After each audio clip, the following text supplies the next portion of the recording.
built a lot of complex systems to moderate content. But the problem with complex systems is they make mistakes. Even if they accidentally censor just 1% of posts, that's millions of people. And we've reached a point where it's just too many mistakes and too much censorship. The recent elections also feel like a cultural tipping point towards once again prioritizing speech. So we're going to get back to our roots and focus on reducing mistakes, simplifying our policies, and restoring free expression on our platforms. More specifically, here's what we're going to do. First, we're going to get rid of fact checkers and replace them with community notes similar to X, starting in the US. This is an amazing news if you ask me. Today we've got Mark Zuckerberg, the head of Facebook and Meta basically, that's saying it is imitating what X and Elon Musk is doing, removing fact checkers altogether, promoting free speech and adding community note instead. And this is a victory for free speech. Is Mark Zuckerberg gonna have a MAGA makeover and siding with Donald Trump and Elon Musk and the rest of the Trump administration? We will see. Let's watch this video together. Hey everyone. I want to talk about something important today because it's time to get back to our roots around free expression on Facebook and Instagram. I started building social media to give people a voice. I gave a speech at Georgetown 5 years ago about the importance of protecting free expression, and I still believe this today. But a lot has happened over the last several years. There's been widespread debate about potential harms from online content. Governments and legacy media have pushed to censor more and more. A lot of this is clearly political, but there's also a lot of legitimately bad stuff out there. Drugs, terrorism, child exploitation. These are things that we take very seriously, and I want to make sure that we handle responsibly. So we built a lot of complex systems to moderate content. But the problem with complex systems is they make mistakes. Even if they accidentally censor just 1% of posts, that's millions of people. And we've reached a point where it's just too many mistakes and too much censorship. The recent elections also feel like a cultural tipping point towards once again prioritizing speech. So we're going to get back to our roots and focus on reducing mistakes, simplifying our policies, and restoring free expression on our platforms. More specifically, here's what we're going to do. First, we're going to get rid of fact checkers and replace them with community notes similar to X, starting in the US. Honestly, I think that's amazing news to me. I'm all for free speech. I don't like these fact checkers that can be biased sometimes and, as he said, make plenty of mistakes. So that sounds very good to me. After Trump first got elected in 2016, the legacy media wrote non-stop about how misinformation was a threat to democracy. We tried in good faith to address those concerns without becoming the arbiters of truth. But the fact checkers have just been too politically biased and have destroyed more trust than they've created, especially in the US. So over the next couple of months, we're going to phase in a more comprehensive community notes system. Second, we're going to simplify our content policies and get rid of a bunch of restrictions on topics like immigration and gender that are just out of touch with mainstream discourse. Wow, did he just say that? Let's hear it once again. This is too good to be true, honestly. Especially in the US. So over the next couple of months, we're going to phase in a more comprehensive community notes system. Second, we're going to simplify our content policies and get rid of a bunch of restrictions on topics like immigration and gender that are just out of touch with mainstream discourse. Wow. What started as a movement to be more inclusive has increasingly been used to shut down opinions and shut out people with different ideas, and it's gone too far. So I want to make sure that people can share their beliefs and experiences on our platforms. Third, we're changing how we enforce our policies to reduce the mistakes that account for the vast majority of censorship on our platforms. We used to have filters that scanned for any policy violation.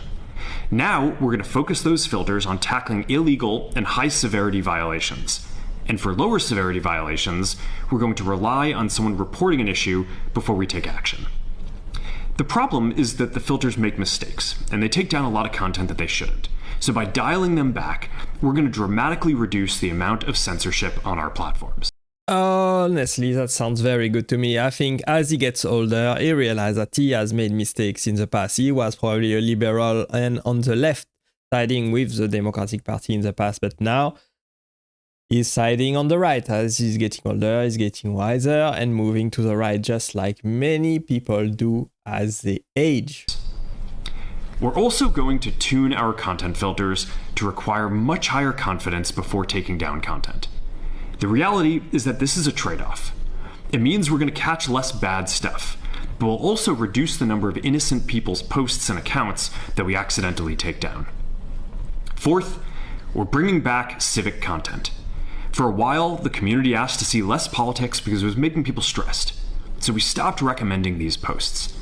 But it feels like we're in a new era now, and we're starting to get feedback that people want to see this content again. So we're going to start phasing this back into Facebook, Instagram, and Threads while working to keep the communities friendly and positive. Fifth, we're going to move our trust and safety and content moderation teams out of California, and our US-based content review is going to be based in Texas. As we work to promote free expression, I think that it will help us build trust to do this work in places where there is less concern about the bias of our teams. Finally, we're going to work with President Trump to push back on governments around the world that are going after American companies and pushing to censor more. What did he just drop? We are gonna work with President Trump to erase censorship worldwide. Wow. That sounds amazing to me. The US has the strongest constitutional protections for free expression in the world. Europe has an ever-increasing number of laws institutionalizing censorship and making it difficult to build anything innovative there. Latin American countries have secret courts that can order companies to quietly take things down. China has censored our apps from even working in the country. The only way that we can push back on this global trend is with the support of the US government. And that's why it's been so difficult over the past 4 years when even the US government has pushed for censorship. By going after us and other American companies, it has emboldened other governments to go even further. But now we have the opportunity to restore free expression, and I am excited to take it. It'll take time to get this right, and these are complex systems. They're never going to be perfect. There's also a lot of illegal stuff that we still need to work very hard to remove. Yeah. So basically, he wants the best for Meta. He wants the best for his company and keep making money. He's seeing that all of these users, the majority of its users probably, is shifting to the side of Donald Trump. And he wants to keep making money. He wants to keep its user on the Meta platform, Facebook and Instagram and WhatsApp. And that's why he wants the president's favor. Everybody's siding with Trump now that Trump has the people's support. Trump won a landslide. He won a huge victory over the Democrats. And people support Donald Trump to do great things right now. And Meta and Zuckerberg, if they try to side against Donald Trump, they are probably going to lose business. So let's watch the next video. Major announcement this morning from Meta. Meta, the parent company of Facebook, Instagram, and WhatsApp. In a video posted on his platforms today, CEO Mark Zuckerberg announcing big changes to the company's fact-checking policy. NBC's senior Washington correspondent Hallie Jackson joins us now with more on this. And Hallie, the timing is a bit curious, just days ahead of the start of a new administration. Yeah, that's right, Craig. Good morning to you. And the big headline here, no more fact-checking, as we've noted for the last 8 years on Facebook and Instagram. Mark Zuckerberg himself is announcing these new changes for Meta, calling the recent elections a cultural tipping point, he says, towards prioritizing free speech. So this morning, he says that Meta will move away from the independent, nonpartisan fact-checking they've had in place since after the 2016 election. Instead, he says they'll rely on community notes. In other words, users putting out context. This is similar to what X is doing. Zuckerberg says Meta's complex moderation system makes too many mistakes with too much censorship. Watch. The fact checkers have just been too politically biased and have destroyed more trust than they've created, especially in the US. And that's not all. Meta also plans to get rid of restrictions on topics like immigration and gender, and to move their content moderation team from California to Texas, among other things. You referenced the timing. This is all happening less than 2 weeks before President-elect Trump is sworn in. And as Zuckerberg and some of these other tech titans appear to be looking to make inroads with the incoming administration. After Mr. Trump's win in November, Zuckerberg, remember, traveled to Mar-a-Lago. His company donated $1 million to the Trump inaugural fund. Keep in mind the backdrop here. Over the next 4 years, the Trump administration will set federal policy in areas like AI and antitrust that are really important to Meta and these other big tech companies, too. Craig? All right, lots of changes there. Senior Washington correspondent Hallie Jackson. Hallie, thank you. Lots of changes coming up. Let's hear about what Tom McDonald has to say about this. I think he has a great take on this. Mark Zuckerberg has announced that Facebook and Instagram will now be free speech platforms. Hey everyone, after years of censorship and shadow banning and removing your content and deleting your profiles and suppressing the truth and amplifying misinformation, Mark Zuckerberg's decided that he actually really likes free speech. Look, I think this breaking news falls into the too little too late category, but I'm willing to give it a shot. And hey, I just want to be clear. I'm not even convinced that Mark Zuckerberg is an actual human being. But I'll take a robot programmed to endorse free speech over a human being who sticks a tail up his ass, barks like a dog, and identifies as a poodle. So what the hell? Don't get too excited, Mark. I'm skeptical. Because Mark Zuckerberg saying that he wants free speech is kind of like Satan saying that he wants to put air conditioning units in hell. But I'll give you a chance. Mark Zuckerberg, I'd like to welcome you to the half of humanity that isn't f***ing insane. Enjoy your stay.